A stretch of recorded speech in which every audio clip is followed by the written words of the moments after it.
Hello. Ooh, there we go. I ain't been over here in a minute. And I'm kind of sort of reaching a point where I want to be able to explore. I don't know what there is to explore, though.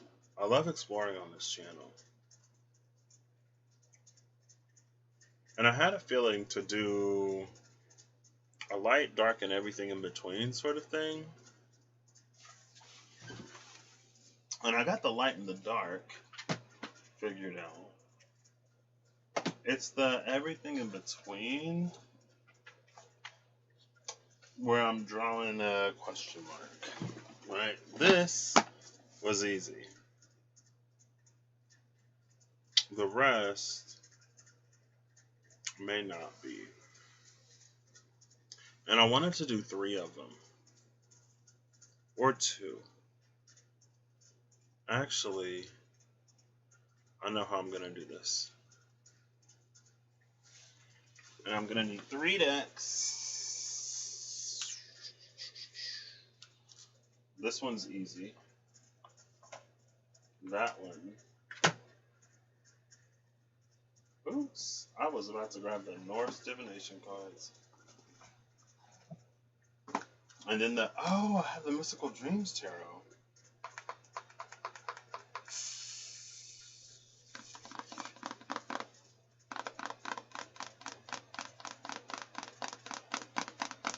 I need more color. Okay.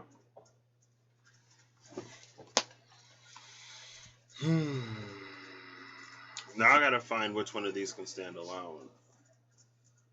I guess they're not standing alone,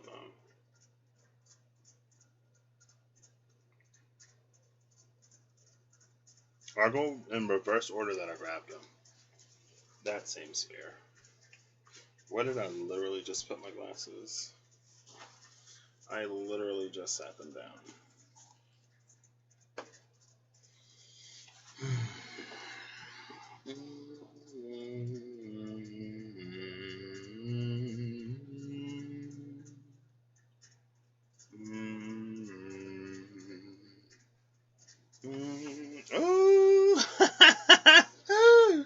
Oh, yeah, okay. Oh my gosh, my back has been hurting today. But it's got one of those,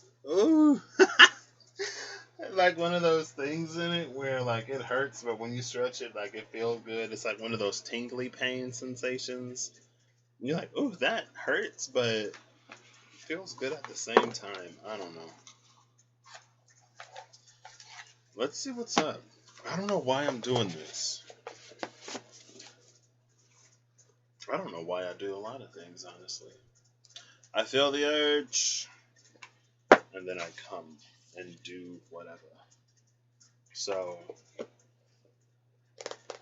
something about all the colors in between, the light and the dark, how the polarity gives us the space to experience, how separation leads to diversity, and hopefully how we can accept it rather than make it uniform, rather than homogenize it. Where did I literally just... Oh, they're in my shirt. Okay. This one's feeling good. I'm going to pull off the top, the middle, and the bottom of these decks after I get them shuffled up nice. I could have done this before I started recording, or before I started streaming, but who would I be if I did that? I feel like I need to stop saying that. Because I could be a lot. I can be a lot. I am a lot. Okay. This is the last one.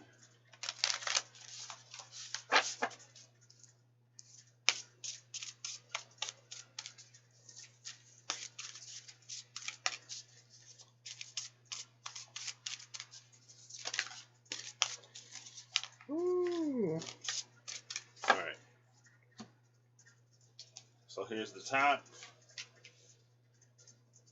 Here's the middle. Here's the bottom.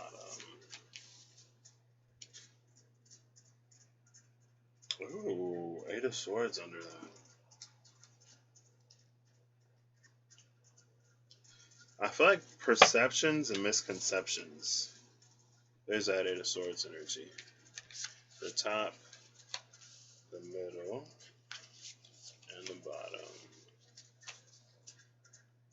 And then the 3 of Cups on the other side.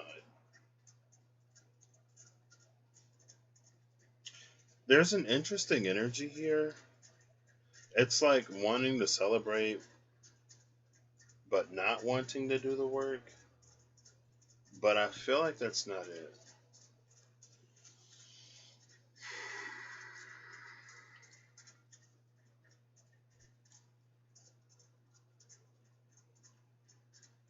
So the 8 of Swords is at the bottom of the darker deck.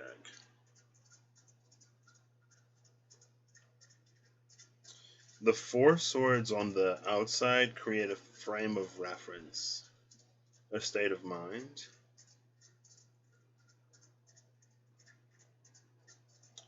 Two swords on the sides and 2 swords overlapped. One of these swords is a dagger. It feels like one of these swords is a dagger. Eve! Hey! How you doing? It feels like one of these swords is a dagger, the bottom one, and the top one is like a great sword.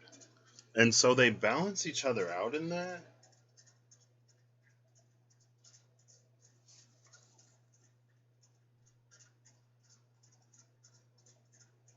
I don't know. We'll get into it. We'll see. How you doing today? Oh, my back. I took Chino for a walk, and I was getting out of the car, and then I was like, ooh, what's that? I'm doing well today. I am well. Thank you for asking. I'm a little warm now that I've started this, but we'll see. I feel like lots of things have shifted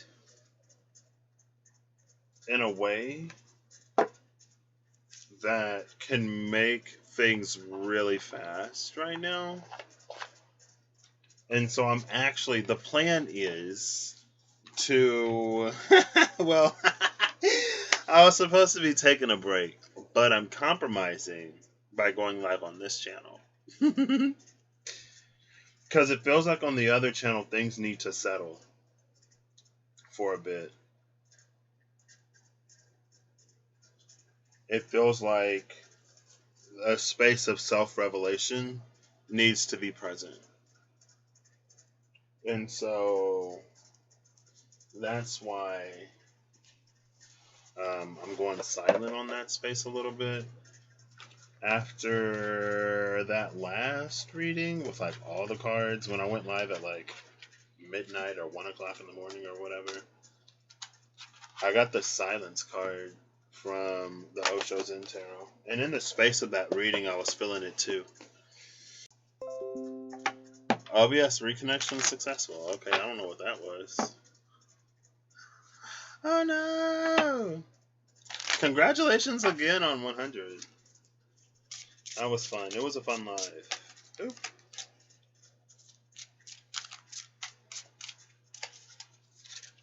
Okay. Ooh! This is going to be in the middle.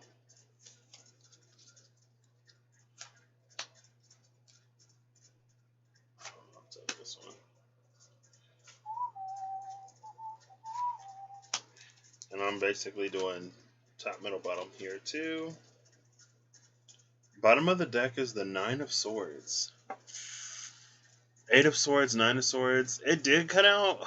What?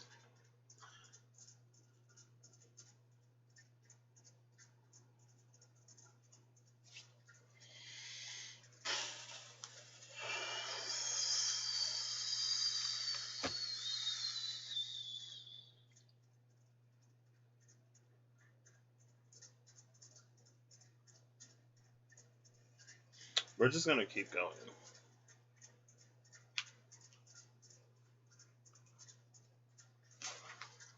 And then I'm going to look at all of these at the end. You didn't know what to do with them? Yeah, you were so nervous. Oh. It's because I've been doing it for a minute. Also, it was because in the beginning, like, nobody knew me. Also, because I'm the type of person where it's like, I don't know.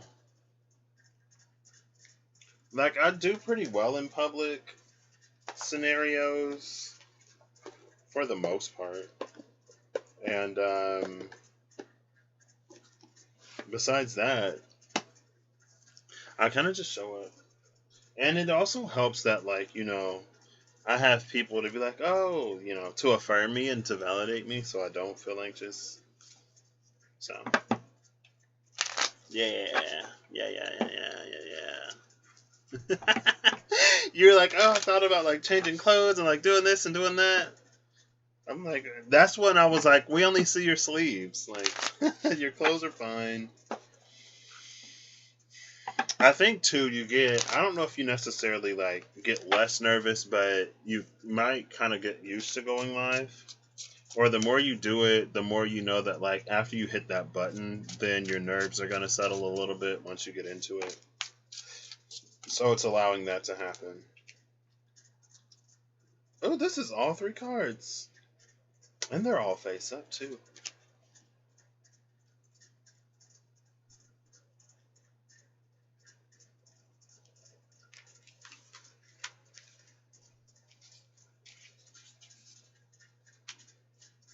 Interesting. Bottom of the deck is the 10 of Swords. What is this? 8 of Swords, 9 of Swords, 10 of Swords.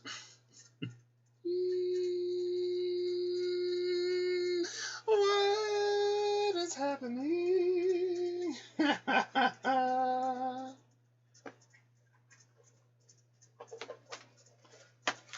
I think it's a collective release of the 8. It's a collective resolving of the 8 of Swords energy and the 9 of Swords energy that's giving us a 10 of Swords opportunity to encounter new cycles, which ultimately will lead to that 3 of Cups energy of, I want to say, remembrance and celebration. It's because we don't shy away on a more and more collective level that we experience more and more of that collective liberation energy. And then I'm going to get 1 card from the Osho Zen Tarot. Silence and New Vision, that's what the cards were. I was like, oh, I guess I'll be quiet then.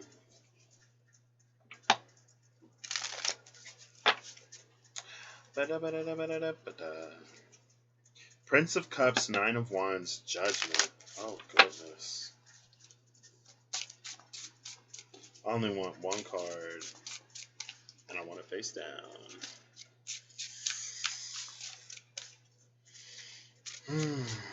I feel like I bit off quite a bit.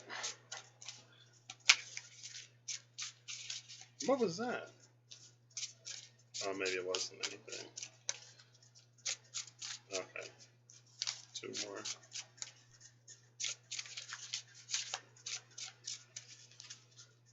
I want to pull it off the top.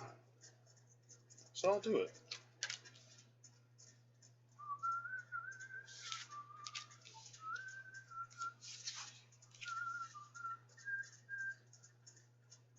Bottom of the deck is the 2 of Swords, 2 of Mind.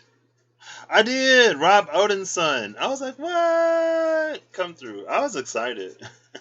I also excited that, you know, he's not like getting cut off in traffic, almost run over by a bike, stung by something that he's allergic to. 2 of the Mind is at the bottom of the deck here.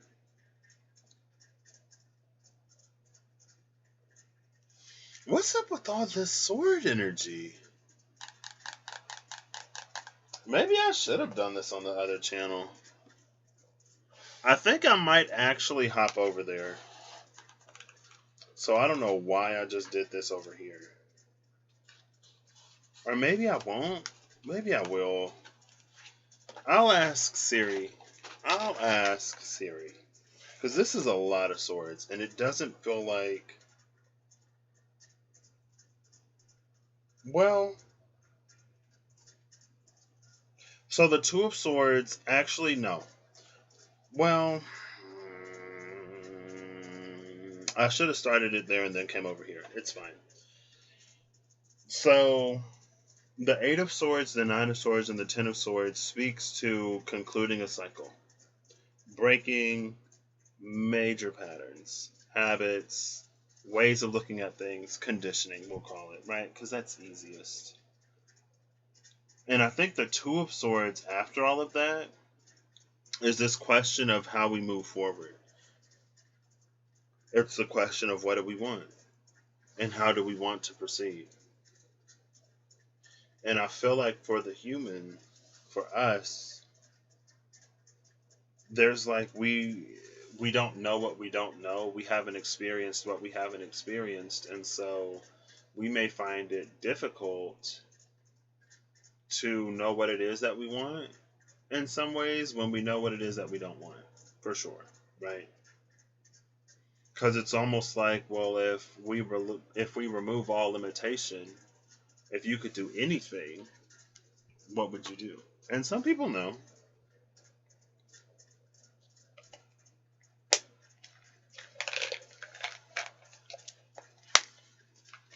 I'll ask Siri. If Siri says tails, I'll stay here. Hey Siri, flip a coin. It's tails. Hey! I was already feeling it.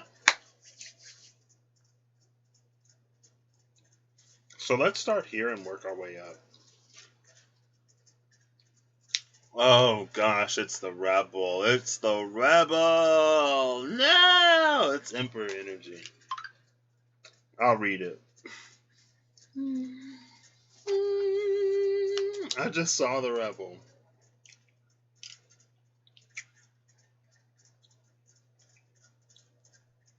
Oh, why am I picking up my phone? Hello? I probably shouldn't have put gum in my mouth, but that's fine. If you see gum fly out of my mouth, just ignore it. The rebel. The powerful and authoritative figure in this card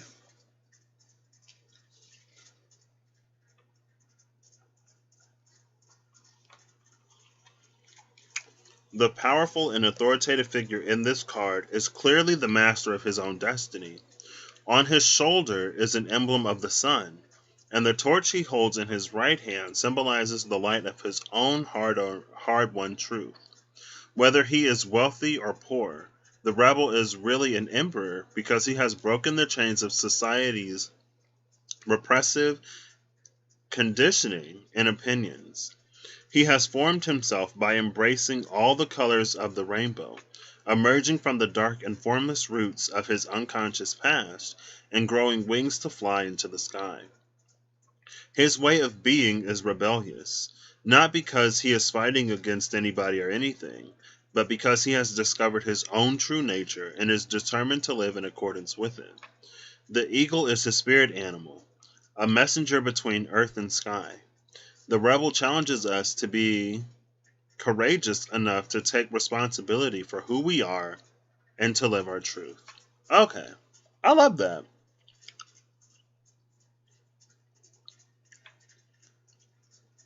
It is. It's probably warm. I wouldn't be able to hold it that close, but if you look at it, his hand is yellowed.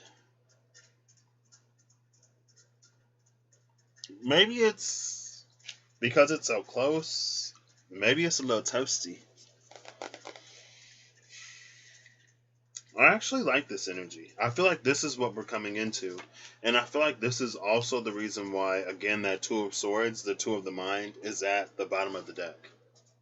Because it's this energy of like, who are we when everything until this point has been determined. When everything until this moment has been programming.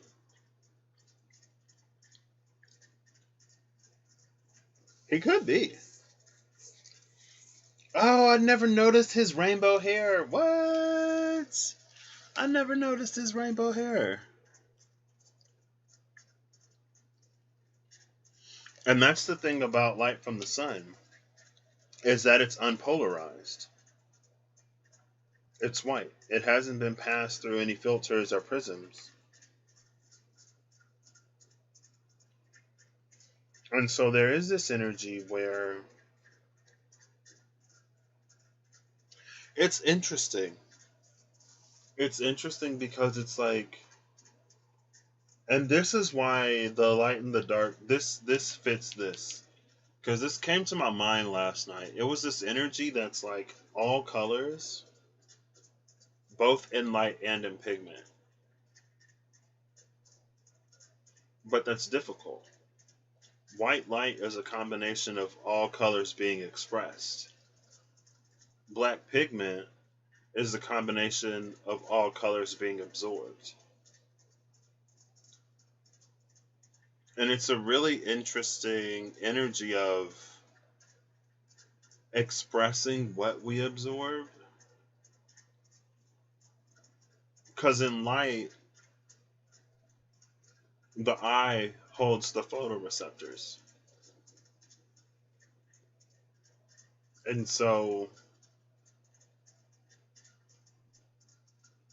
how do we take something in but still show all of the colors? Let's see if this will help us.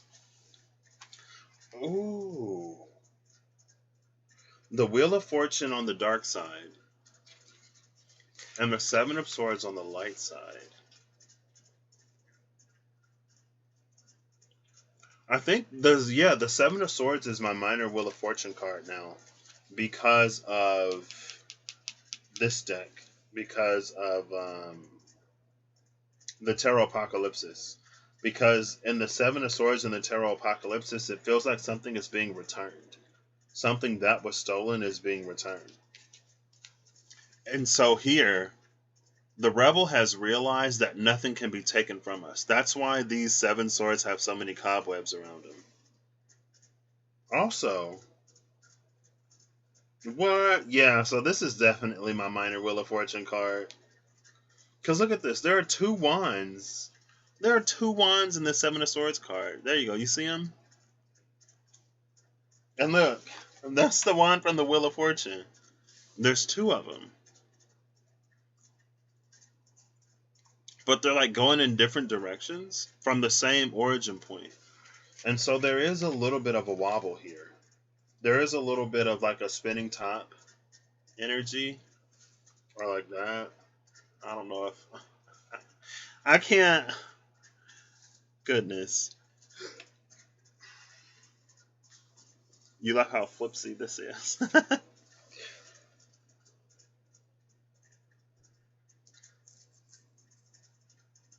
See, this is an energy...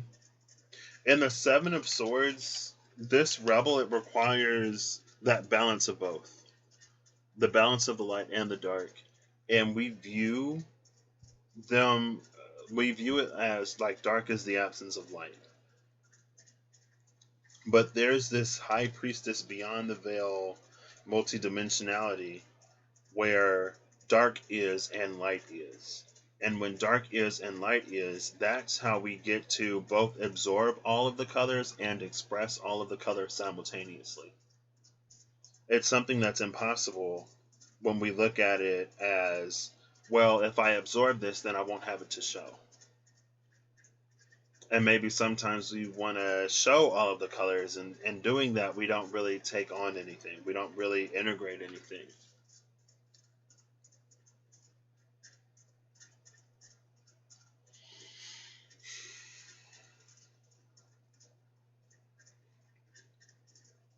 And maybe that's what these chains are. Yeah, I'm glad I kept this over here. Because I love exploring. I think that's what these chains are. The chains, it's an energy that separates different things. And it's because of that, honestly, that separation before we get to a point where we can handle an integrated duality, where both things are one but simultaneously not, it feels like it helps us in some way. I'm not sure. Like an energetic rainbow explosion. Woo! That feels powerful.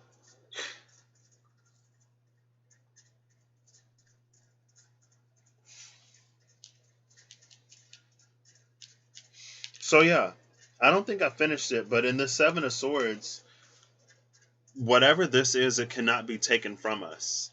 But we can be made to think that it has been. So these are things within the self that have rusted, that have gone. They haven't rusted because they don't rust, but they've gotten cobwebby because we don't use them.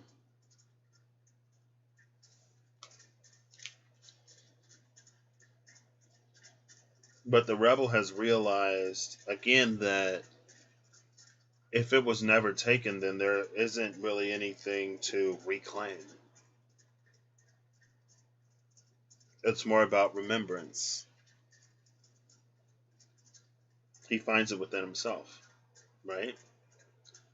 So if we move up a level, we have the Prince of Cups, the Nine of Wands, and Judgment.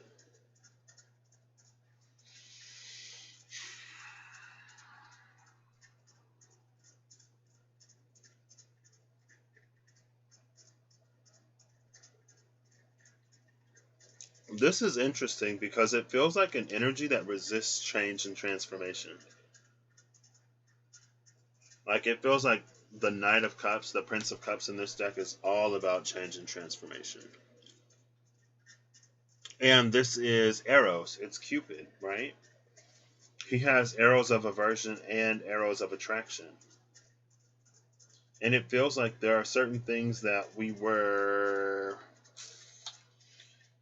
naturally find an aversion to that is supposed to attract us. And there are certain things that we are naturally attracted to that we're supposed to like be repulsed by. And so we would be in that energy of aversion. It's like the polarity, the magnetization of something has been flipped. And so it interacts with its environment in a way that isn't necessarily conducive to its natural state or returning to its natural state.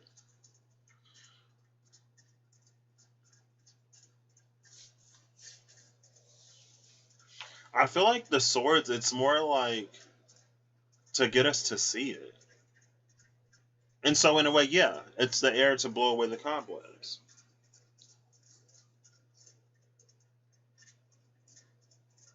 It's like, we reach a point where I feel like, so in my own personal life, there was a certain situation where I was continuously growing and healing and changing and evolving. And so I always found things that I could do to make the situation smoother, better, to avert certain occurrences from happening. But then it reached the point where it's like things progressed without my input. And at that point, I was like, oh, okay. So it's not me. It was me. But at this point, it isn't. Not to say that it was never me.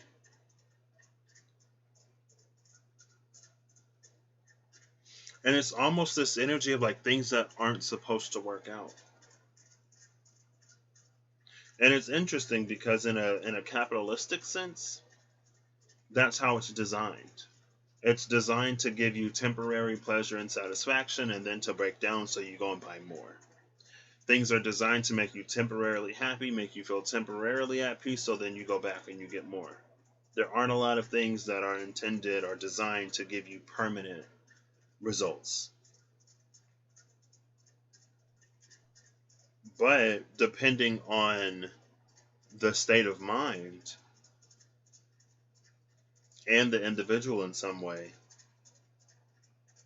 it could eventually drive them to look for the thing that's more permanent. And I think that's what this is. That's this level. reclaiming the things that are internal, right? Because the Eight of Swords is like, oh well, I didn't like I wasn't doing this and I wasn't doing that and I wasn't doing the other thing. So then you try to do that stuff. At the Nine of Swords, it's like, why is this like still not working? Like, are there other things? At the Ten of Swords, it's like, well, like I've done all I can in this situation. And then going back to that Two of Swords, it's the decision to either keep trying or to notice where the resolution truly lies. And that's when we step into rebel energy.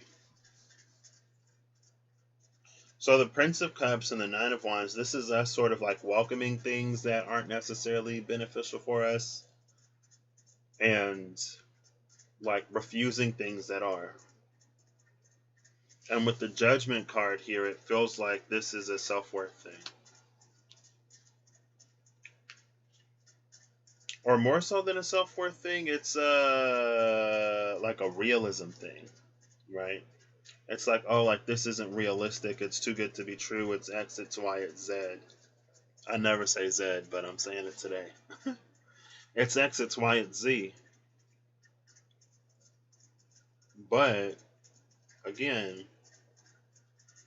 is it?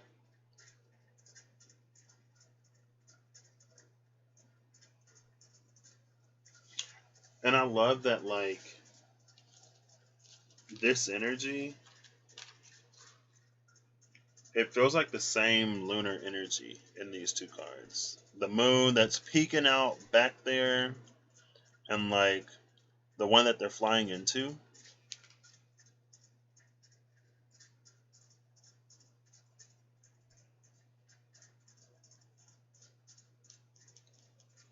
And it's interesting because some of these feel like way shower energies.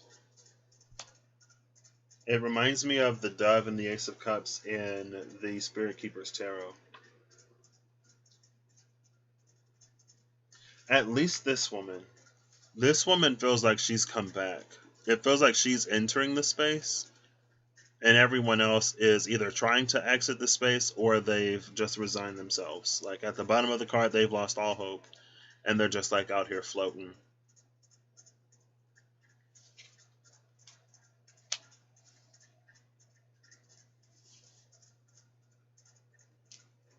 There comes a point in time when we stop fighting the things that we know that we deserve.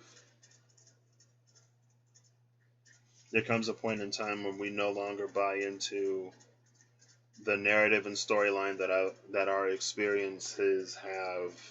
Number one, the narrative and storyline that our experiences have sort of like written for us, and number two, like we've decided to stop buying into like these temporary sort of fixes to get something more permanent, to stop pacifying and to find something of substance. And this is very much so an internal guidance card, but again, it's one that we always sort of refuse.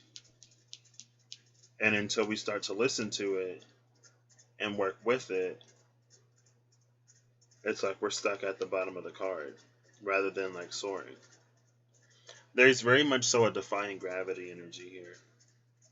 From Wicked, the Conqueror of Wands, Knight of Wands energy. I've seen this recently on the Legacy channel.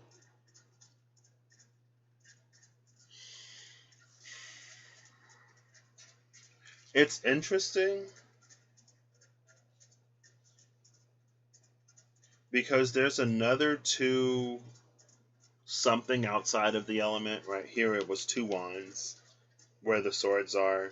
Here it's two sword energies because they're arrows on the wand card, but they're crossed here.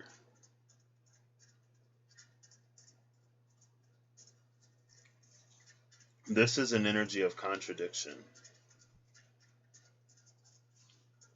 On the light side, it's the Strength card. So together, this is an energy of more or less aligning to higher desires. I feel like with the Knight of Wands, it could be really easy to go for something that's like a temporary sort of fix. And while we should go for what feels the highest aligned and what feels the the lightest and the lovest and the joyous. Sometimes in order to experience more um, sustainably and continually a better framework or a better experience, there's work that has to be done.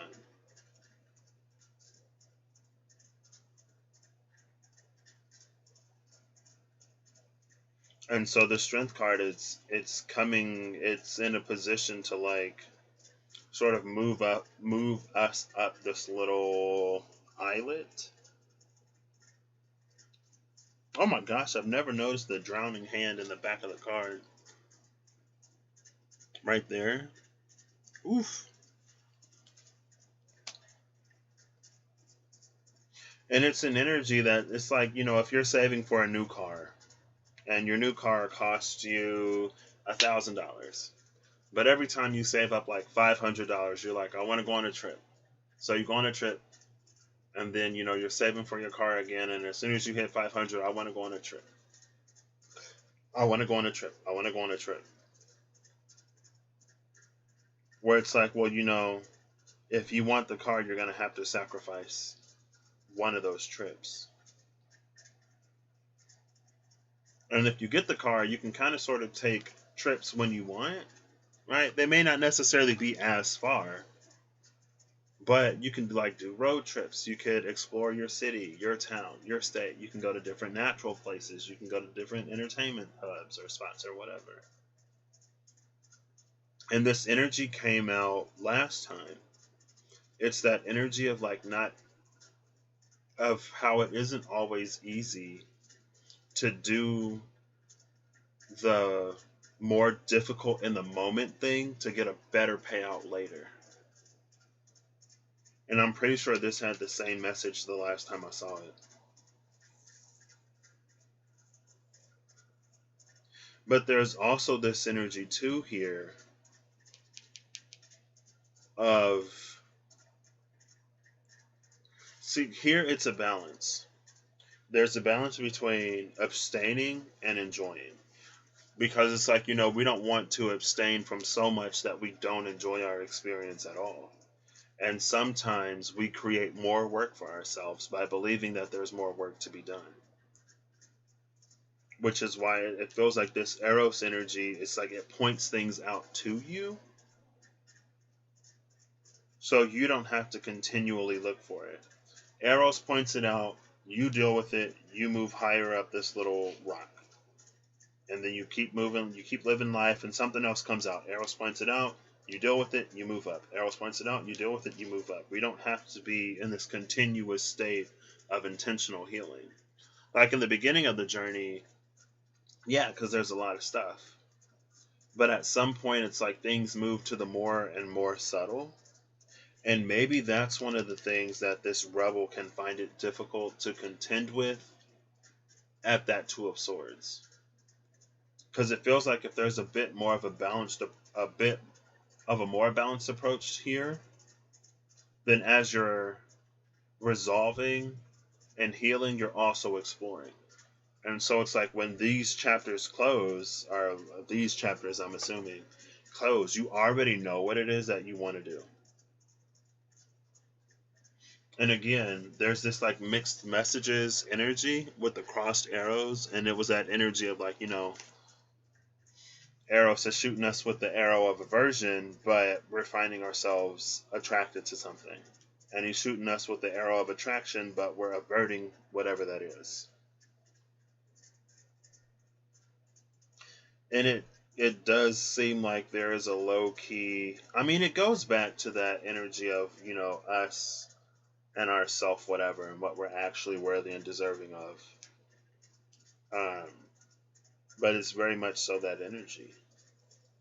It's like, I know that I'm worth more than this, but I don't believe that I'm quite worth enough for this. And so we keep ourselves in stagnation and in between energies. Because we're being called to fly or we're being called to move up the mountain, but we don't yet feel worthy or deserving of it. We know enough to not be drowning out here. So, that's great. Love that energy.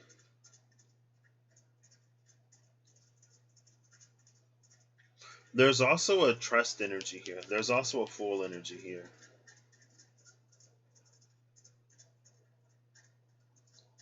And again, the thing about aligning to higher desire is that eventually these two energies like merge and meet as one.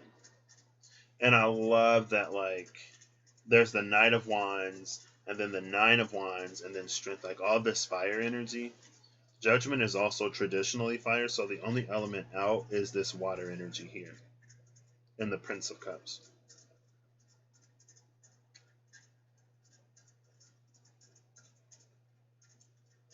There's a Knight of Wands, Knight of Cups. I didn't even notice that. With the Conqueror of Wands and the Prince of Cups. And maybe that's more of that, like, there's a cup for every wand. And so it puts itself out. It's like a self-extinguishing fire. But again, it's this energy where it's like, it's not necessarily watery enough to move in one direction or fiery enough to move in the other. There comes a point where at the Nine of Wands, we douse it. We cancel it out somehow. But again, like, you know, we do it bit by bit. Strength is something that we accumulate. Just like muscles, we build them up. And then we come into this point where, again, it's like we no longer see it as... well, I think it's partially also action, too. It's where our ego desire and our higher desires start to align more and more and more. And it's not to forsake the ego, necessarily either. Because if we do that, then it's like, you know, we want for nothing, we need nothing. And there's not much point to having an experience.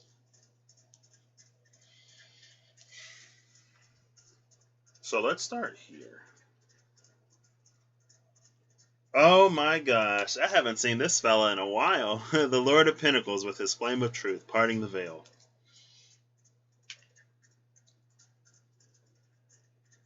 There's a lot of fire in that earth energy. Earth and fire, earth and fire. Did that come out earlier today somewhere? Yeah, Russell. Rustling around in his Lionsgate New Moon Leo 8/8 video. At the end, he pulled like 3 Moonology cards. And I think it was 1 fire moon and 2 earth moons. Full moon Taurus, full moon Capricorn. I don't know what the other moon was, but he said earth, earth, fire, or fire, earth, earth. There's an energy here of honoring the old and the new. There's an energy of building upon ancestral or ancient wisdom and knowing, rather than just accepting it sort of as is. Because for a lot of that, it was coded for, written for, discovered in a different time. The world isn't what it used to be.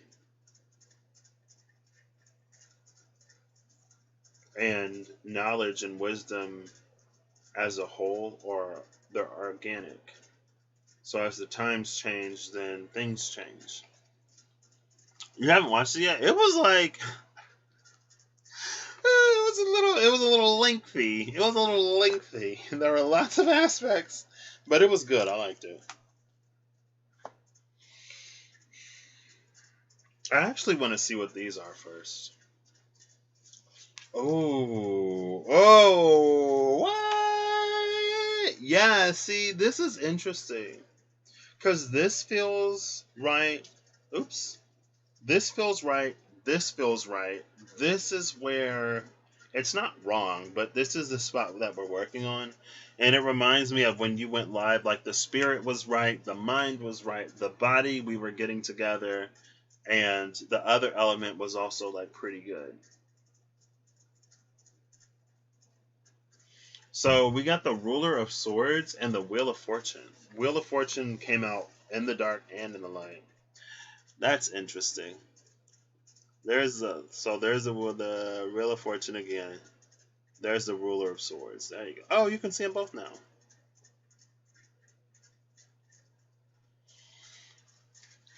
the Ruler of Swords, it's like there are butterflies all over this card. All over this. That's lots of transformation. Major transformations, minor transformations, in between transformations.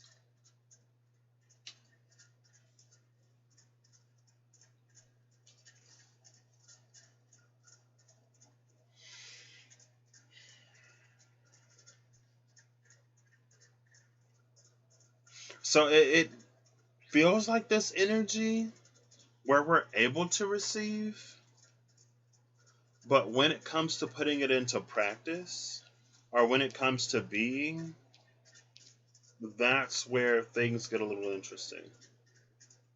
Which reminds me of Gate 7, maybe?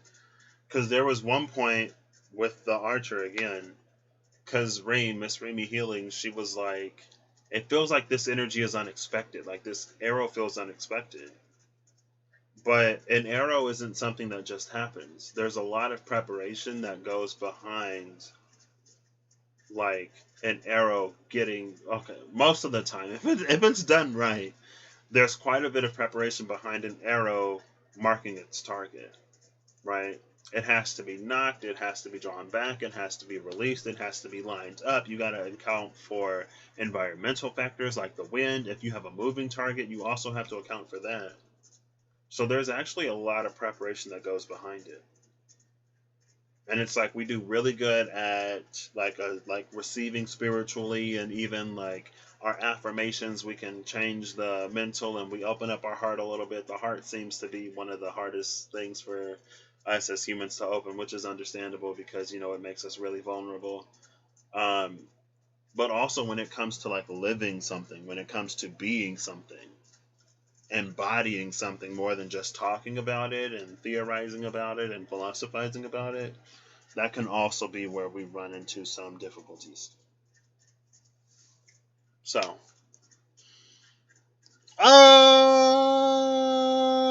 two wheels of fortune and a minor wheel. Exactly. See, like things are so demonstrating your range, and will their offer be good enough?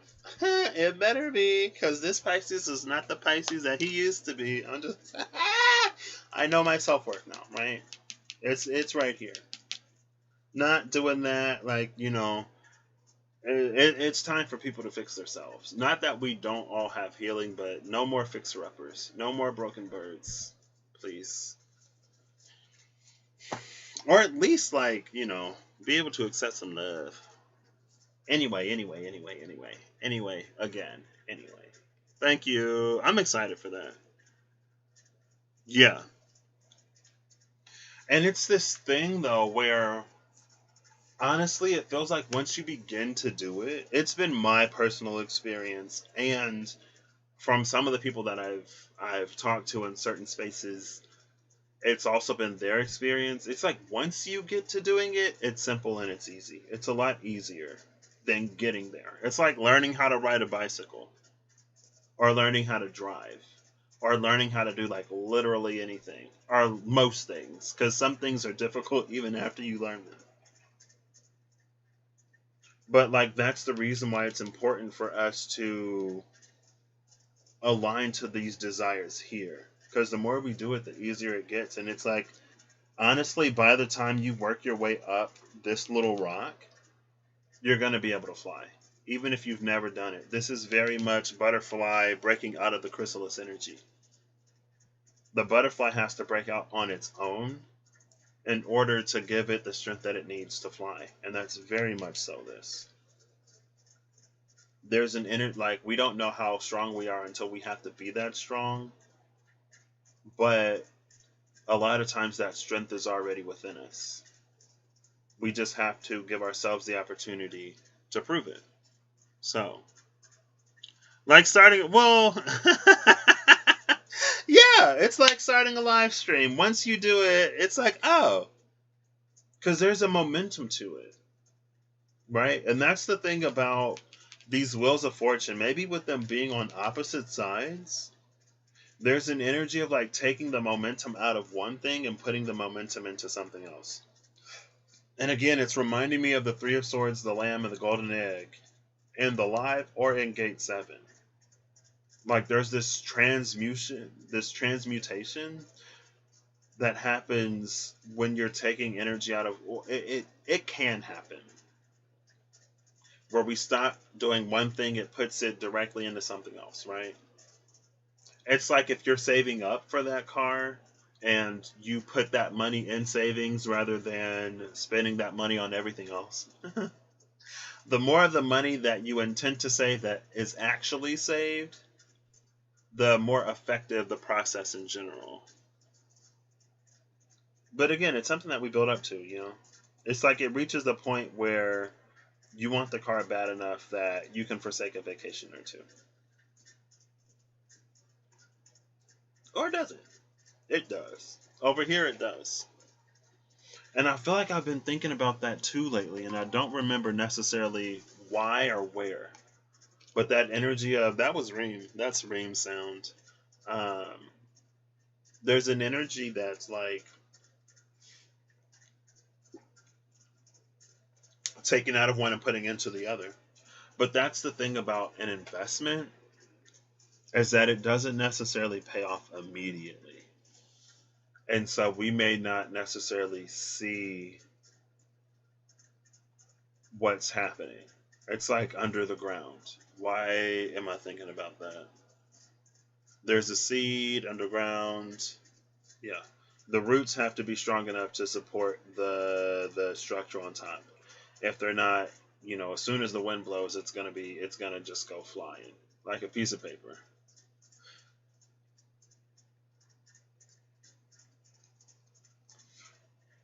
So I kinda want to be of a mind to take this as ancestral wisdom and knowledge, and these two as how and where to apply it today, or how to weave that together with our information, with the information that we have now.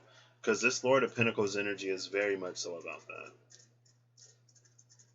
So let's see. We have the Seven of Pentacles and the Nine of Cups. Speaking of the slow game of Pentacles, here's the Seven of Pentacles, which is literally the energy of cultivation. Literally taking care of the seeds before a single sprout pops up. But the excitement when them sprouts pop up, though, off the charts. There's also this energy of needing to know how to pour into self. This is the precursor to the healed masculine energy.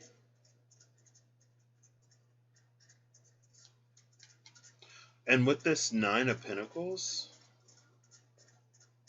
this is interesting.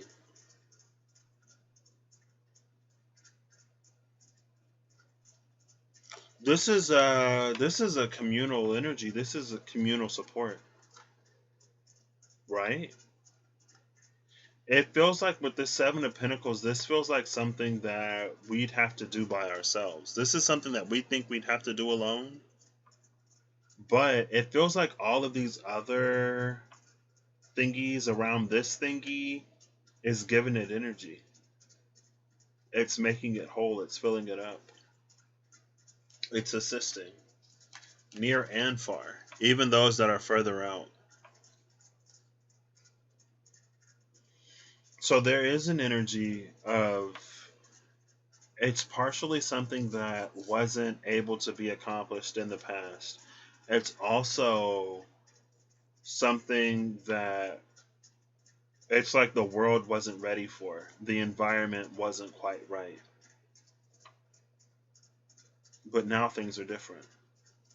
This is the Nine of Pentacles. I said the Nine of Cups. This is the Seven and the Nine of Pentacles. Yeah, this is a slow Pentacles game. I think they are. I think it's like it's partially ancestral.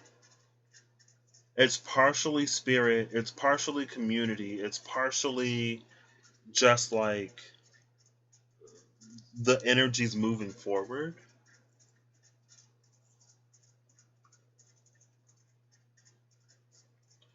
The unfortunate part to this is that like we inherit more than just the gifts and abilities of our ancestors. We also inherit in part their pain.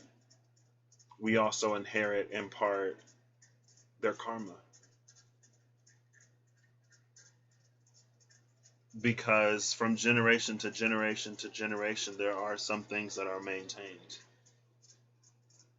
that are not forgotten. Even when the cause, even when the initiator, even when the start is gone, forgotten, long since not been here.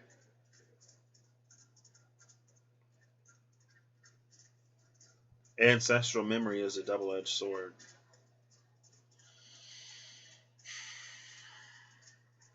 Now, moving this forward,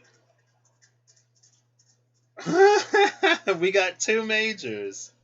Oh my gosh! No, we have a 6 and a 9 here. There's a 7 and a 9 here. It's your favorite card, Eve. Your least favorite card. The Lovers and the Wisdom Teacher. The Wisdom Teacher going into this Wheel of Fortune. I love it.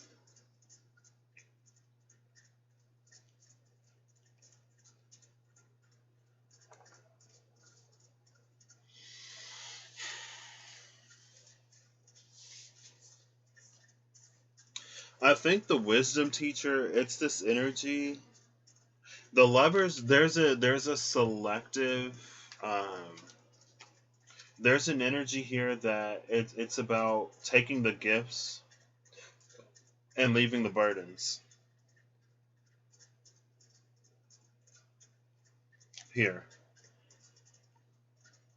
The Lovers is like we take from our ancestors in part, and then we move forward. And I feel like there is a wisdom in that. It's not necessarily, especially depending on what we pick up. Like if there's an energy of being wronged in any way, then it feels like there's a certain amount of like forgiveness that needs to be present here. To not fall into the rage and to not fall into the despair of the ancestors. So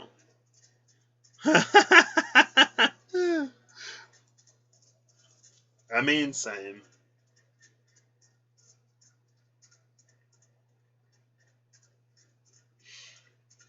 And it feels like there was, I don't want to say it's necessarily short-sightedness, because it doesn't feel short-sighted. It feels more like the environment wasn't necessarily there. I'm watching The Witcher on Netflix. Amanda, hey!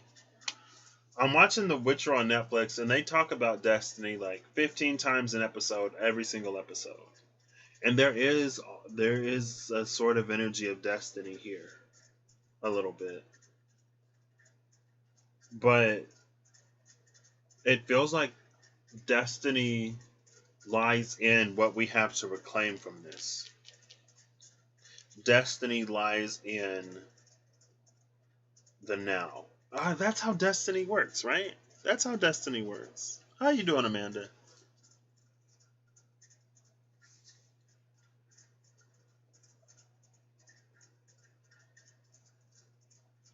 And it's interesting that, like, because it feels like there were limits to what could have been done in the past with that blue sky. But the Wisdom Teacher, like, their knowledge goes far beyond just what the ancestors could sort of see, right? It elevates this moon into spaces far beyond, which is very sort of reminiscent of this Lord of Pentacles energy. The colors, right? Ooh!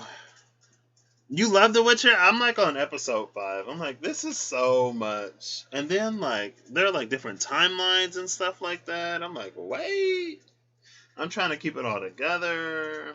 I've played The Witcher 3 video game.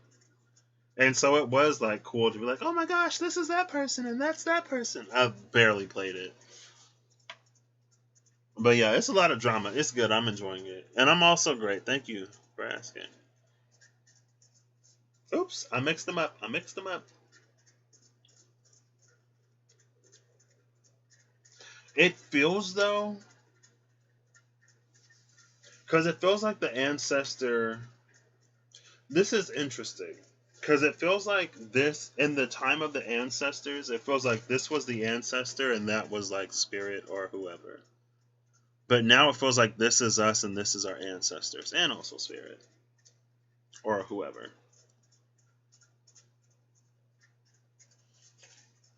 And it feels like there's an energy where some of this stuff has already been resolved. There's an energy, it's like it's resolved in the spirit, but it may not yet necessarily be resolved in the 3D. And so when we pull it down to the 3D,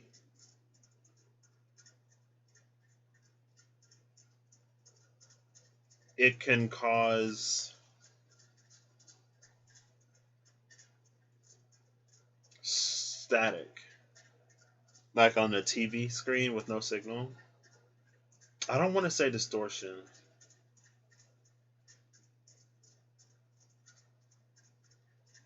I don't know. It feels like in the ancestral plane, some of this stuff is already resolved, and that's why it's like they're telling us how to resolve it at the same time too. His dark material is brilliant too. I think I saw something about that. I know you talked about it, and when I was live with Reem, she asked what people were watching, and somebody mentioned his dark material. He does. Lord of Pentacles used to come out all the time.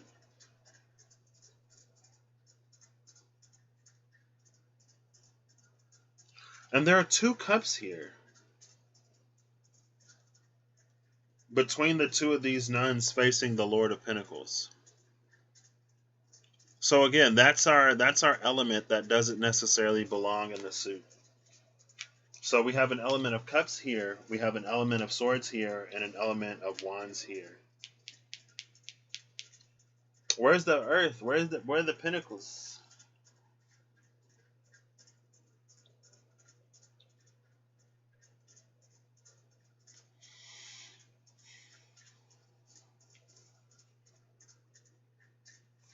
Yeah. I feel like I need an oracle card to wrap this all up. Is that what the rebel is trying to help with?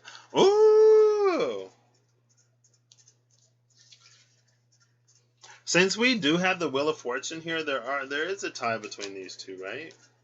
And the tie might be here.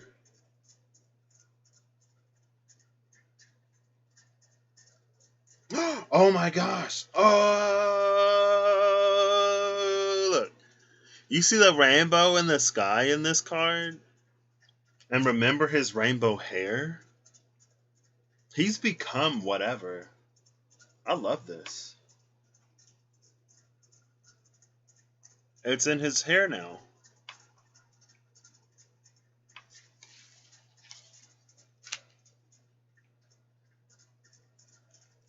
And they're both looking in the same direction. And so because of that, there is a little bit of a future self energy. And maybe that's another thing about the Lord of Pentacles. Is that once you sort of breach the veil, there is a certain timelessness. And so we can be... Who was it? Somebody had a moment. I was watching somebody's channel and they mentioned somebody who had a moment where in the past she had received something from her future self. And in the present, she was like doing a meditation and she reached back to her past self or something. And so it's like it closed that loop or something like that. That energy is sort of here. The us that exists outside of all of these limitations and restrictions, the us that's found a way to break free of that, could also be reaching back. And this is like the space where they meet, where we're aligning to like those higher desires. where we're saving up for that car instead of getting the vacation. And that's very much so. Like, I'm the type of person, like, I'm like, oh, I want to save money. And so once I get a certain amount of money saved up, I'm like, I want to spend it. Like, I want to spend it. I want to spend the money. I got to buy something. Because it's like, once I have enough to make a sizable purchase, I'm like, well, I want to make a sizable purchase because I have the money. Because who knows when I'm going to have the money. That's when I, like, there was lack that I played in that was very much so environmental, very much so passed down. And it's very much so held within a lot of people that I've grown up around. And when I was talking to my friend, and that wasn't his experience, like, that's one thing that we just didn't see eye to eye on. Because it's like, once you save up so much, then something happens. It's like something always happens. Something's always breaking down or going wrong, and then you have to spend money on that rather than spend money on what you want to spend money on. And so once I got a certain amount saved up, it's like, well, let me spend it on what I want before something happens. Because that's what happens when you get money. Something occurs and you got to use it. Anyway. Yeah, very much so. And again, it feels like where the ancestors are now. And maybe it's because the energy is shifting and changing and moving in the spirit that they're also, there's so much like timey stuff. Because when we clear things, it clears like front and back. It ripples out throughout our line and it creates these ripples in time, right? And again, it's like, it's these ripples that we feel. It's these things rippling out from the center that work together to, keep us moving forward. Or whatever. I don't want to say or whatever, but it keeps us moving in whichever direction we're moving. It keeps us, it makes it easier to resolve whatever it is that we're resolving. And again, it plays with the things that we're doing also. Excuse me. And so it feels like on the spirit side of things, in the timeless sort of sense, where because you break it, it is broken.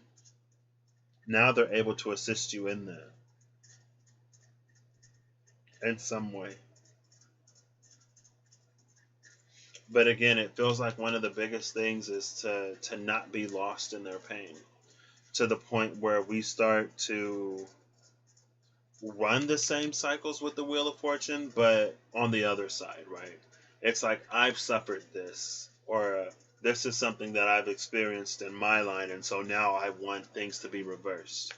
Where those who caused the suffering are now caused to suffer. But like flipping like this, that, it doesn't necessarily get us anywhere. It has to be broken. And I think that's what part of this judgment energy is as well. That's why this defensiveness is here.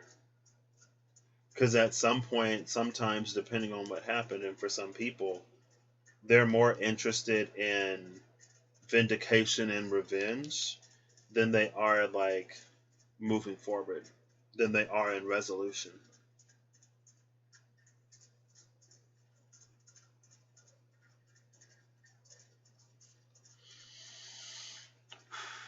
I do not have that deck, Eve. I'm like, I remember when you finally, like, when you did that live and you finally used it, and I was like, oh my gosh, like, Eve, you're so amazing. Like, you're going to use this deck, no problem. I am, like, however, a little intimidated to, like, use it for myself. Because, like, there are some people who use it and I just love how they read it. I love how it speaks to them. And I don't know if it would necessarily speak to me in the same way. I know that it would speak to me in any way that it needs to, right? But still, it's like, oh, I love it when someone else uses this, so I don't want to, yeah. But no, I don't have it. I do want to put something in between these two, though, to bridge it. But I don't know what. Well, I could try one. Oh, see, that deck is so hit or miss for me. It's so hit or miss for me. It is. It's a gorgeous deck. You had it 7 months before you even opened it.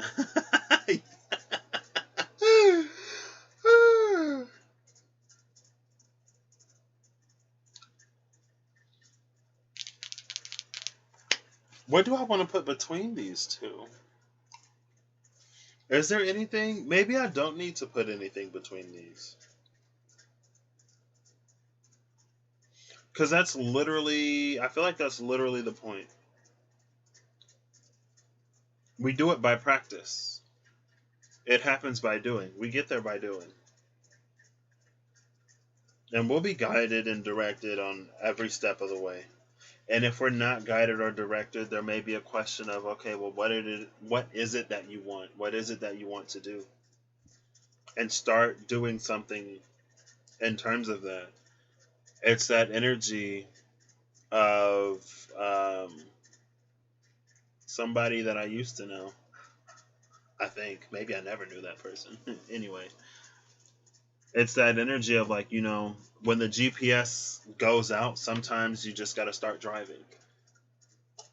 If there's no signal in your area, it doesn't matter how long you stay there or wait. Unless you stay there long enough for like, them to come out and build a tower and then you get signal. Sometimes you just got to like exit the dead zone. And there was an energy of momentum here somewhere. Too. Oh, it was between these two wheels of fortune. And so it's like when you're taking the momentum out of one wheel and putting it into the other, maybe that's that two of the mind energy again, where you kind of sort of like, you get a little lost in the in-between. Because there's a moment maybe where it's still before it moves again.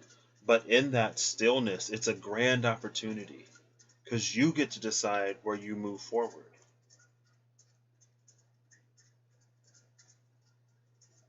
Right?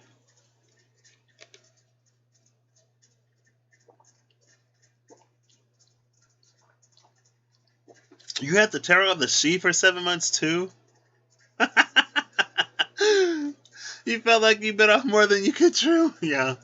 That was me when I first got the Spirit Keepers Tarot. I was like, oh my gosh, I'm so excited for this. Like, I opened it up. I'm like, I don't understand any of this. Everything is over my head. What? But using it more and more and more, I found out how it talks to me, right? We learn to communicate with each other. So yeah. I mean, the Lovers, the Wisdom Teacher. Oh my gosh, there's a 9 and a 10. 6, 7, 9, 9, 10. There's no 8. Oh, there's the King of Swords and the King of Pentacles too. King of Swords, King of Pentacles energy. Which are the two like logical, logistical, practical, analytical kings. So it's interesting. Because there is an energy of something that makes sense. It makes sense.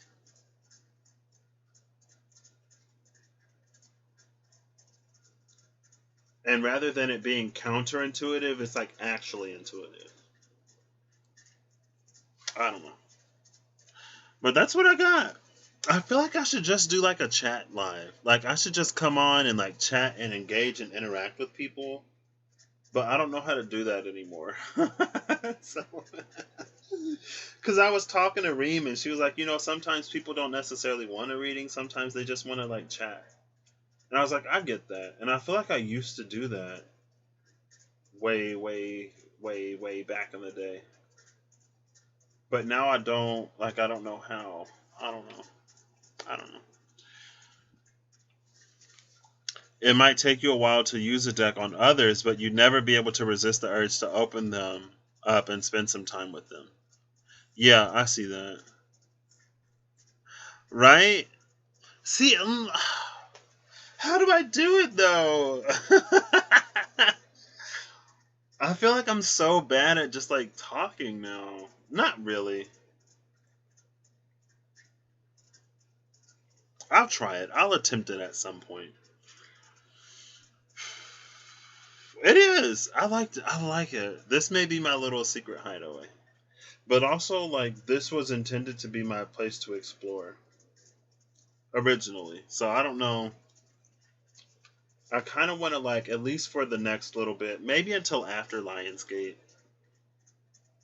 want to use this space more. I want to go quiet on the other space less to allow things the time to settle. Because we're all on different paths of similar journeys, and we come into it at our own time. And I don't want to necessarily, like, and it may not be the case, but, like, I don't want to fast forward some people on their journeys or, like, put a pressure on them if that's not where they are yet. Because I feel like in some ways, like, the pressure at the end of the journey is a little different than the pressure at the beginning. Because towards the end, it starts to reach those things that either we don't see or that we hold a little bit more closely to. It's like the last few things, right? We do the big stuff and the earlier, so I don't know. It's something that I've been working out within myself, so that's what he was saying. Thank you. A question for him. Or do the wine and cake thing. Thank you, Amanda. I think so too. Talking being one of my gifts. And that's like, if I think something crazy, I don't catch it. But as soon as I speak it out loud, it's like my ears are better at hearing it than my brain is catching it. That's why I talk to myself out loud sometimes. I could do that, actually. I've been meaning to get like a bottle of wine or something. So I'll do it. You two have inspired me to do that at some point. I feel like I should do it like when Amanda is awake. So like not at like 3 a.m. your time. But yeah. Is it about 10:30 over there now? Or what would that be? 22:30? 22:30? I want to though. It's something that I've been thinking about for a while, honestly. And every time I'm like, I don't know how to just talk without like going there. Like I don't always want to be there. Right? But maybe I will. Just get on, hold some space, have fun, eat something, drink something. I feel like I gotta have pancakes. Pancakes and wine. Is there like a maple something for the pancake theme? Oh my gosh, it's 9:30. Okay, so it's 3:30 where I am. So you're 6 hours ahead of me. I thought you might have been 7. So I wouldn't do that to you. 9:30 p.m. Yeah, it's 3:30 here. So. When Corey was like, oh my gosh, the pancake portal is real, my neighbor literally just bought me like 4 bags of pancakes. I was like, what? What is this madness? And one day Rob was like, I love that, like, this card came out the last time I went live and I forgot to talk about it. I set it on my laptop and I ended the video without even talking about it. Oh, look, 4-4. The Rebel and Postponement. Oh, because the Rebel came out today. Yeah, okay.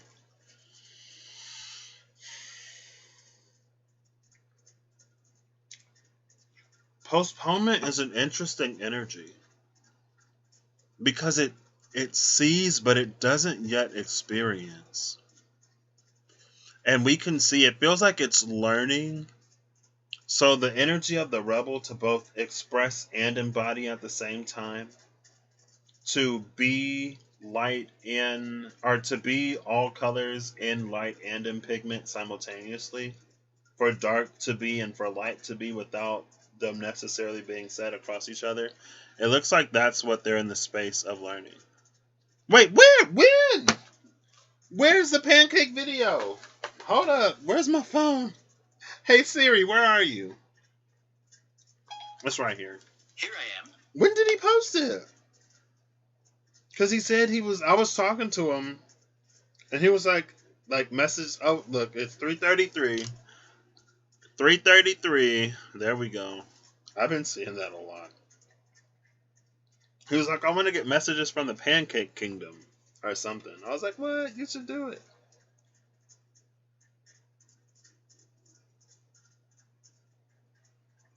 Wait, where's the pancake video? I'm so confused.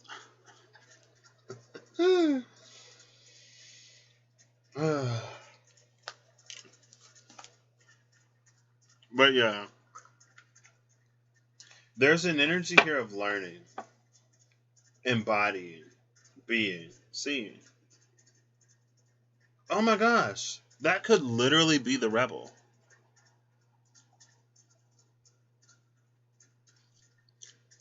Before they get all the colors.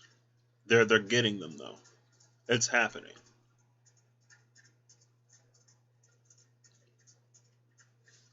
I don't know. I don't know. I don't know. I've also been really singy lately. Like really singy. So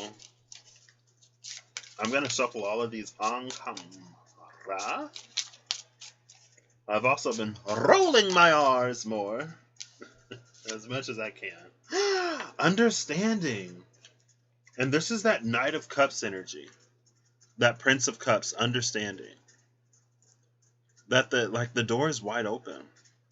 I love this card. Bottom of the deck is We Are the World. Understanding, We Are the World. What? I love that.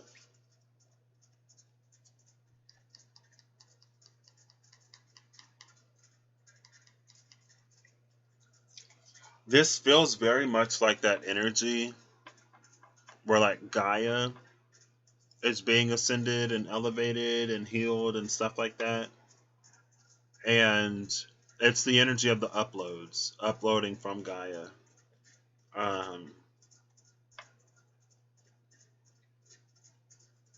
The new.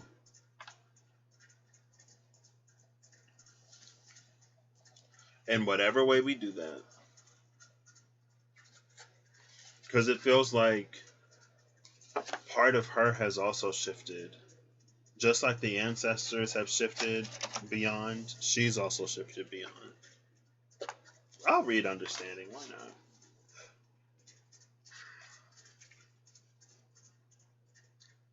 Mastery of the emotions?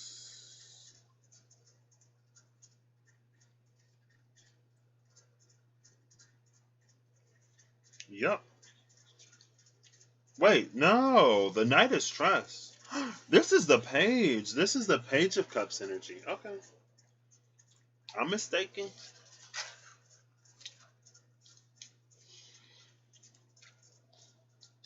The bird pictured on this card is looking out from what seems to be a cage. There is no door, and actually the bars are disappearing. The bars were an illusion, and this small bird is being summoned by the grace and freedom and encouragement of the others. It is spreading its wings, ready to take flight for the very first time. The dawn of a new understanding, that the cage has always been open and the sky has always been there for us to explore, can make us feel a little shaky at first. It's fine and natural to be shaky, but don't let it overshadow the opportunity to experience the lightheartedness and adventure on offer, right there alongside the shakiness. Move with the sweetness and gentleness of this time. Find the fluttering within and spread your wings and be free. So yeah, that's very much so that, like, even when you're nervous, you hit the live button, and then the nerves go away as you fall into the flow, as you feel into the flow, and then off you go. It is. It's really sweet. Oh, okay, yeah. I was like, wait, he made a video? Yeah, it was funny. I was like, I guess my magics are food related. I got food magic now. So if there's any food that you want, just let me know, and I can find a way for it to get to you somehow.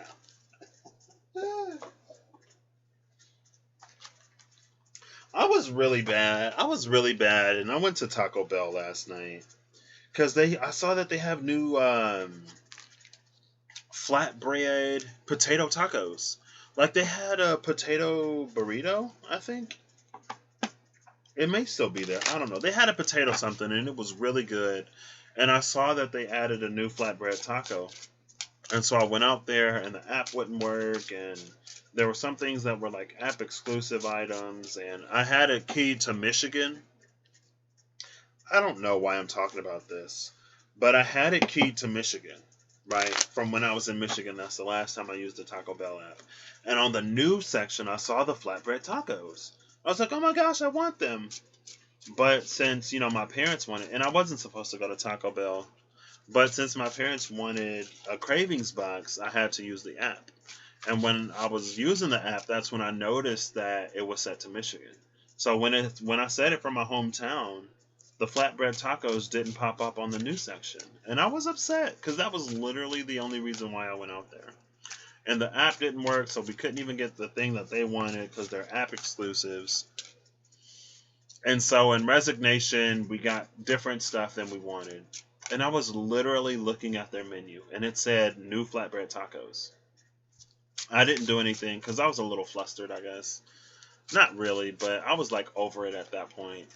And so I got like a, spicy potato sauce taco with no lettuce. I said no lettuce. And then after we pulled off, I was like, man, I should have got that. Because it was on the menu. It wasn't on the app, but it was on the menu. I should have got it. The tower. Okay. I guess the tower is out. And they put lettuce on my tacos. Sorry. But they put lettuce on my tacos. And I was like, I guess this is the compromise. So I'll compromise with my body. Since Taco Bell isn't the best food, I'll compromise. I'll eat the lettuce. But it's like the lettuce was cold and the rest of the taco was hot. I was like, what is this? It's hot and cold. It wasn't that bad. I was just more upset. Oh! I should be Dr. Potato Toe. That's my name. Potato. Dr. Potato. Or Potato. Potato Toe, yeah. But they have them. So now I got to go back to get the flatbread taco. But I don't know. We'll see. Maybe I should do it now before my body starts yelling at me. The tower came out with the levers at the bottom of the deck. I love these two together. Because that feels like an ancestral energy. At the bottom, there's like all these skulls and stuff. And so it feels like the ancestral energies are calling for something to change in a very dramatic way. And with the levers at the bottom of the deck, it's like, it feels like the ancestors are calling for peace in a way that they were never able to experience because of the cycles and cycles and cycles of karma and the cycles and cycles and cycles of vengeance and revenge and vindication and stuff like that.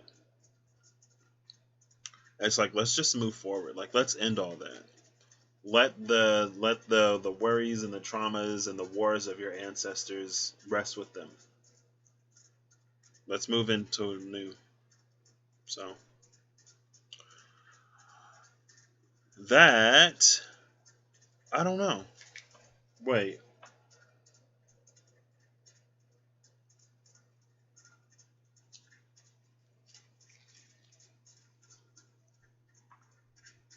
Like up there?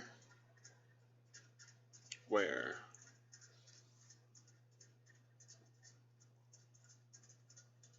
It is. I love the Tarot Apocalypsis. I was actually watching Ramblin' Mike, and he said he was giving it away. And he said that the Tarot Apocalypsis was based on like mythology and stuff, and I love mythology. So that's why I got it.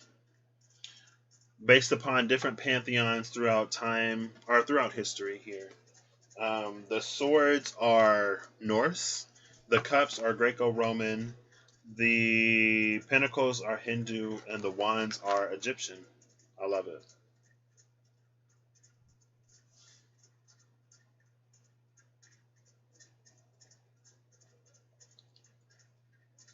It feels like there's a little smoke dragon here. Maybe? Right there? Coming out. Doesn't it look like a little dragon in the incense? I don't know. Down on the tower card. Oh, here. I think it's a vulture. I see it now. Yeah, I think that's a vulture. Or like a buzzard. Vulture, buzzard type of.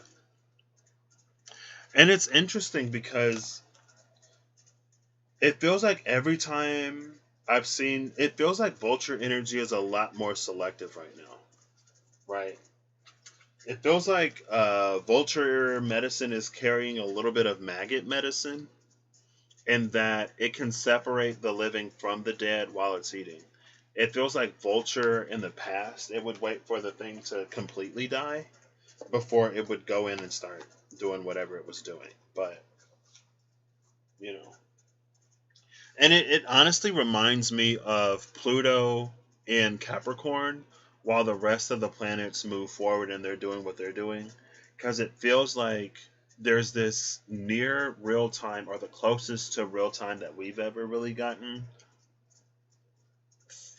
phenomenon, where when we change something externally, or if we change something on a higher level, Pluto is simultaneously changing it in the foundation. And so it's like this real-time transformation that's happening because Pluto is still in Capricorn. Don't necessarily know how it plays out fully, but it feels like it's actually a really good place for Pluto to be right now.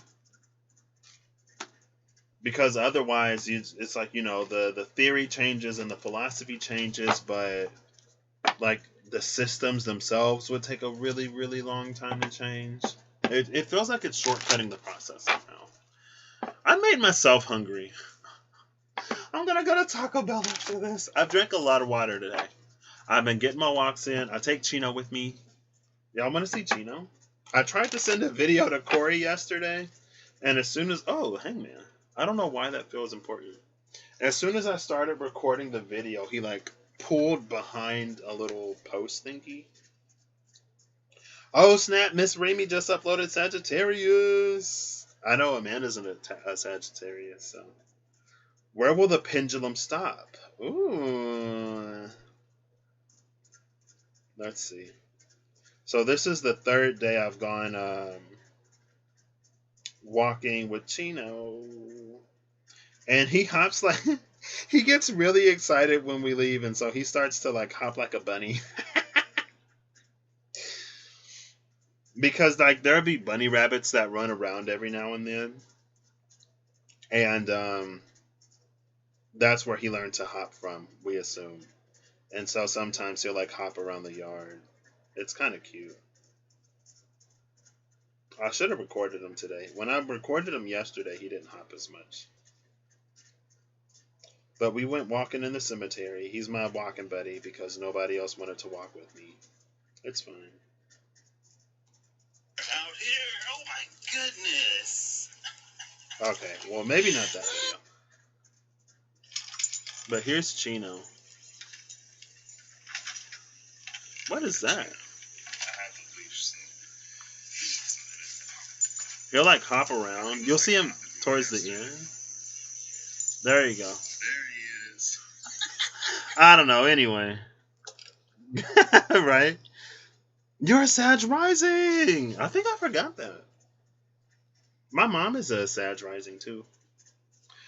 It's interesting because in her mind, she's like, "Oh, I'm like fun loving. I'm this, I'm that," and we'd be like, "Wait." But seeing her do what she does now, seeing her in an environment where she can actually thrive, it's like, "Oh yeah, I see it." I feel like there's this whole like fun loving, like silly, not silly, but there's this like really vibrant side to my mom that I never saw really before. But I see it now. That gosh darn Seven of Pentacles. We'll get there though. It's the space of like what we're cultivating. If we didn't see the Wheel of Fortune enough, there's the Ouroboros. Wheel of Fortune energy again. But again, it's like this is the snake before it lost its legs. It feels like ancestors are resolving on the ancestral plane those things that they needed to resolve between them. And it's like that's happening as we are healing our own like ancestral stuff. And it feels like they're happening like in conjunction and they're supporting each other. So that's really cute. That's really gorgeous. I love that energy. He is. He's a lot. He's his own dog. Like when he goes outside and when he's like panting heavy, he will not drink water. And we're like, why don't you drink the water? It'll help.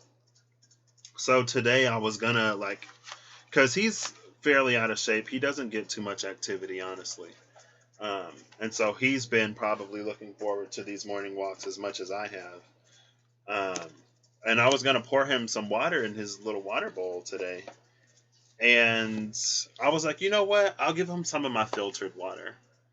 So I poured him some of my filtered water and he actually drank it. I was like, what? And so I filled it up and he drank it. He drank some more. And he doesn't usually drink water that much. So I'm like, I guess Chino was just bougie, right? He was just waiting for some filtered water. I don't know. Because, we usually give him faucet water. And even one day, like, I poured him some water from a water bottle. I don't know. He's a fan of the filtered water, so I'll give that to him. So, final message from... Ooh, that was so weird! Ew! There's a little breeze that just kicked up the skirt off my bed, and it, like... It brushed up against my leg. That was so weird, and now I'm feeling warm. I don't think that's ever happened, where the skirt of my bed just, like, brushed up against my leg. He's also, like, one of the only dogs I know that will let his dog food sit in the bowl literally all day. Like, I feel like most dogs that I've seen will, like, immediately eat the food as soon as it hits the bowl. But he'll just let it sit there. He'll let it sit there. I took him to meet my grandmother's dog, Boss, today. And every time Boss licked him, he was like, ooh, what is that? He doesn't really like to be pet on the head, at least. I don't know. I love him, though, We definitely had, we had to get to learn each other. Because I came back home after we got Chino. And so I think he thought I was like the new puppy for a while. Yeah, that's what I'm saying. Like, that's what I was thinking. But he'll literally let it sit all day. And I'm like, eat your food. Aren't you hungry? Drink your water. Aren't you thirsty? Like, you're panting like crazy. It's hot outside. Hello? He just won't. I'm like, okay. Ooh! What is up with these? Oh, look. And it's literally at the top. Strength. Oops. Wrong card. With the bottom of the deck being the Two of Cups. See, there's something here in resolution. Again, it's that energy of resolution. And I love that it's happening in the dark. because that's where we would typically sort of put those feelings of like vengeance and vindication and stuff like that. But again, it's like even the energies here wish to be resolved.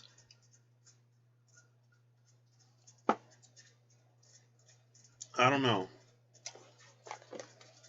It feels like it should be weird. Like, what? But, like, in my own experience with my shadow has proven to be something that is just, maybe it's as atypical as I can be. I don't know. Because sometimes my shadow is the part that makes me more compassionate. It makes me more caring, right? I feel like when the light of me can be a little bit like, why don't you just do this? Why don't you just do that? Like, blah, blah, blah, blah. My shadow is the one that's like, well, remember when we were there. It's not that easy. It's a process. You can stand to be a little bit more compassionate. I think there are also times when, like, again, like my shadow just makes me compassionate. It makes me understanding sometimes. I don't know. Not that my light can't make me, but I don't know. My shadow is like grown and evolved, and I was like, wow, okay. Also, what is this?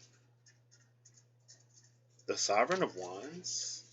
Okay, I don't know why that card was just randomly like that, but they can do a lot more than we think sometimes. Thank you.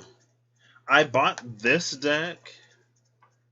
I meant to buy this deck, but I accidentally bought this one. So you could tell it was a point in time where I had a little bit too much money in my bank account, maybe. Because this is like this actually might be the most expensive deck I own. It's like $79.99 before tax and shipping, I think. And instead of getting the Oracle deck, I was like, well, I wanted the dark one. Because before I got my cataract surgery, it was really hard for me to read. And so that's why I got the darker one. And then my friend told me that they have like typographical error, or like if there are minor imperfections on unopened decks on the Threads of Fate website, they actually sell them like discounted. So that's when I got the Oracle. So I love it too. I was like, oh wow, she's gorgeous. And that one too. I'm like, what? Okay. Final card so we can shut this down. How long have I been live? Almost 2 hours. The Star. Bottom of the deck is Justice. The Star and Justice. That's gorgeous. See, again, I feel like it's repeating to me. It's that energy of like letting bygones be bygones. It's an energy of moving forward. It's an energy of things of it's like certain ancestral things being resolved within ancestors. It's about us moving forward again.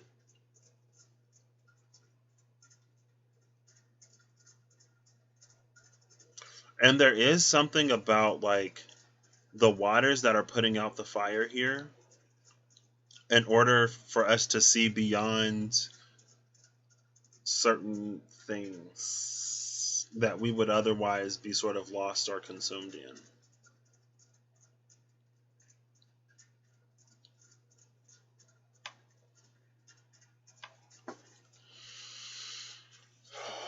Yeah, I'm like, what? They were so expensive.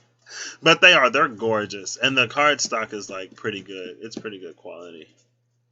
Your shadow is the familiar part of you. The light aspect is the newer, unfamiliar part. I feel like I don't know, I've always had a fair amount of self-awareness. So I've been pretty familiar with both. But I wouldn't live out my light as much as I would my shadow. Like, my light would be the part of me that was like, oh, go and help that person. Like, go and do this, go and do that. And my shadow would be like, no, we're isolating. We're doing this, we're doing that. We're not going to make ourselves vulnerable. And so I feel like I've more or less always been stuck between the two. And there were certain choices and decisions that I made for my life that were not great, and I did them very consciously. So, yeah. And it's like, there's also the part that it's like knowing that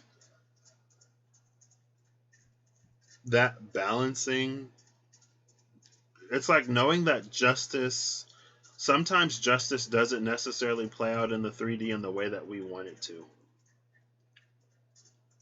I think it's also an energy of, on some level, understanding that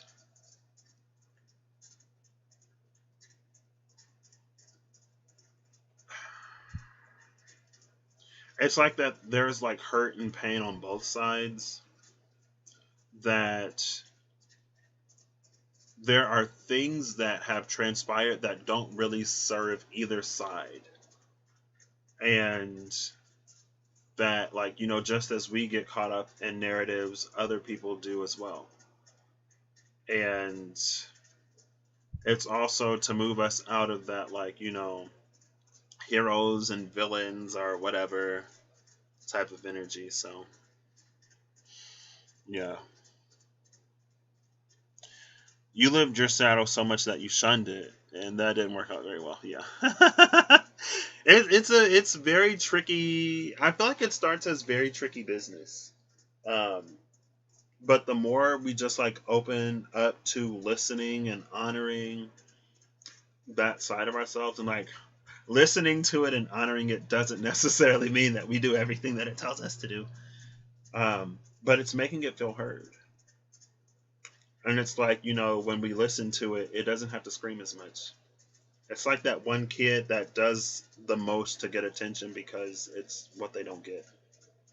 And it's at that point where it's like, well, bad attention is attention, negative attention is attention, being punished is attention. So it's the attention that matters.